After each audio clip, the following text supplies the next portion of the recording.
70 सालों से सेकुलरिज्म के फ्रॉड, और इस वक्त भारत के प्रधानमंत्री ने एक वर्ड इन्हीं के लिए जोड़ा है बेचारों के। नहीं तो उनका नारा था सबका साथ सबका विकास, उन्होंने जोड़ा इनके लिए कि सबका विश्वास। यह समझ में नहीं आ रहा है कि देश का प्रधानमंत्री सबका विश्वास की बात कर रहा है, हमें मकान भी दे रहा है, हमारे साथ डिस्क्रिमिनेशन भी नहीं हो रहा है, हमें स्कॉलरशिप दे रहा है, हमारे आईएएस पीसीएस बन रहे हैं, उसके बावजूद भी कहते हैं नहीं नहीं नहीं, ये हमें ऐसी जहर की मीठी गोली दे रहा है कि हम कब मरेंगे हमें पता ही नहीं चलेगा। लिहाजा वो ऐसा बवाल खड़ा करना चाहते हैं। उनके लीडरान तो वही कर रहे हैं जो 1947 में कर रहे थे, कोई नई बात नहीं कर रहे। हमको गलतफहमी हो सकती है, उन्होंने दुकानें खोल रखी हैं कि बसपा का मुसलमान क्या कहेगा, सपा का क्या कहेगा, और जेडीयू का क्या कहेगा, और कम्युनिस्ट पार्टी का क्या कहेगा, लेकिन एक एजेंडे पे या तो सब साइलेंट हो जाएंगे या टारगेट एक होगा। कंफ्यूजन मेरे और आपके अंदर है।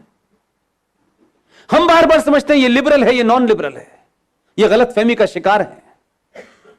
कुछ लिबरल के नाम पे गवर्नर बने हैं, मेरे सीनियर हैं, मुझसे ज्यादा उनकी नस को कोई नहीं जानता, उनकी सियासत बहुत पास से देखी है मैंने।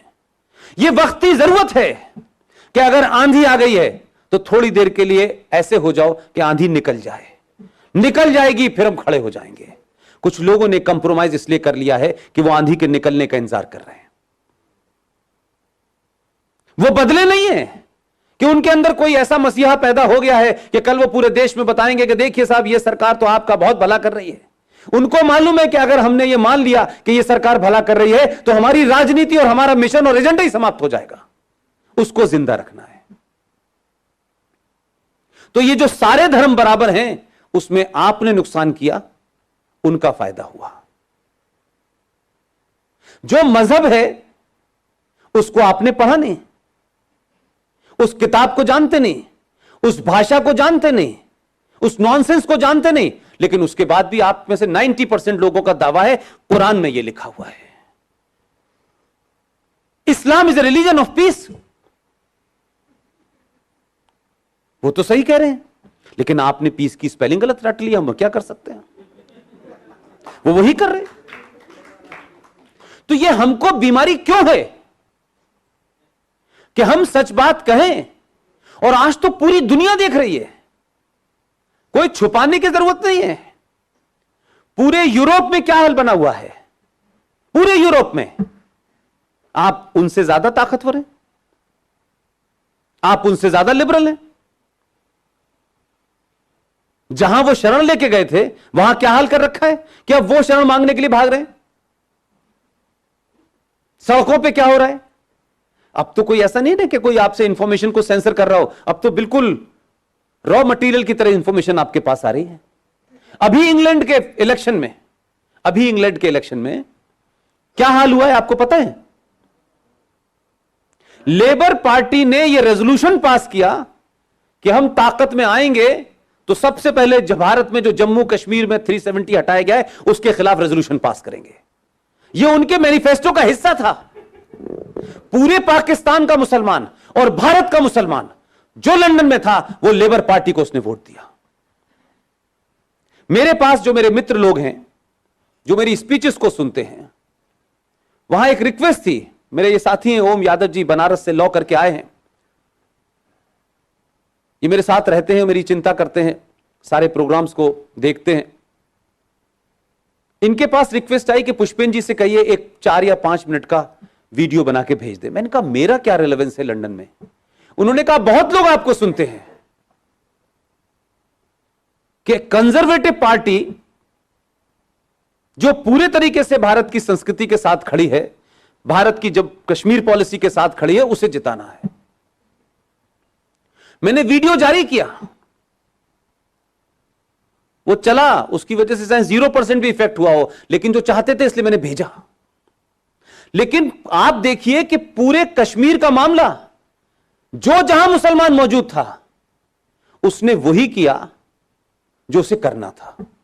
यह बात अलग है कि आपकी ताकत इतनी थी कि आपने भारत में कुछ लोगों को जनेऊ पहनने पे मजबूर किया। इससे पहले पहन ही नहीं रहे, उन्हें पता ही नहीं था जनेऊ क्या है। तो उनके पिताजी ने बंडी के ऊपर पहना, ये कहां पहने इसको समझ नहीं आ रहा। और वहां क्या किया, वो जो पार्टी थी जो कंजर्वेटिव जीती है, उसमें आपने अपनी ताकत पूरी दिखाई। उसने अपने चुनाव प्रचार का आरंभ ही मंदिर से किया। जगह जगह मंदिर गया वो। तो आप यहां बैठे हुए भी अपनी ताकत का कैसे इस्तेमाल करें, यह हुनर आपको आना चाहिए। जरूरी नहीं है कि जो लोग आज सड़कों पे खड़े होकर के पत्थर चला रहे हैं और भारत की माइट को चुनौती दे रहे हैं, आप भी पत्थर चलाएं, यह मैंने कभी नहीं कहा। लेकिन जिस हिंदुत्व की हम चिंता करते हैं, जिस हिंदू राष्ट्र की बार बार हम कभी कभी बात करने लगते हैं, कभी 5 मिनट शांति से अपने घर में बैठ करके सोचिएगा कि आप हिंदू हैं, और आपको यह लगे मैं हिंदू हूं, तो मैं बात आपकी मानने को तैयार हूं। आप हिंदू भी नहीं हैं, आप हिंदू होने का ढोंग कर रहे हैं। आपको लगता है दूध में यूरिया मिलाओ, मसालों में मिलावट करो, गेहूं में मिलावट करो, आटे में मिलावट करो, इस देश की किताब सब कुछ में मिलावट करो, लेकिन मैं हिंदू हूं। हमने कभी अपने चरित्र को देखा है कि हमने किस तरीके से सोच समझ के अपने आप को कमजोर किया है 70 सालों में?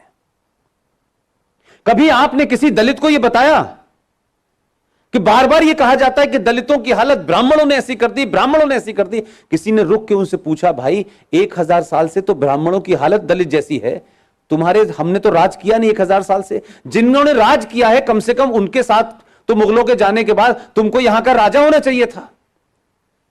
तो 70 साल में तो तुम्हारी यह दशा हमने की नहीं।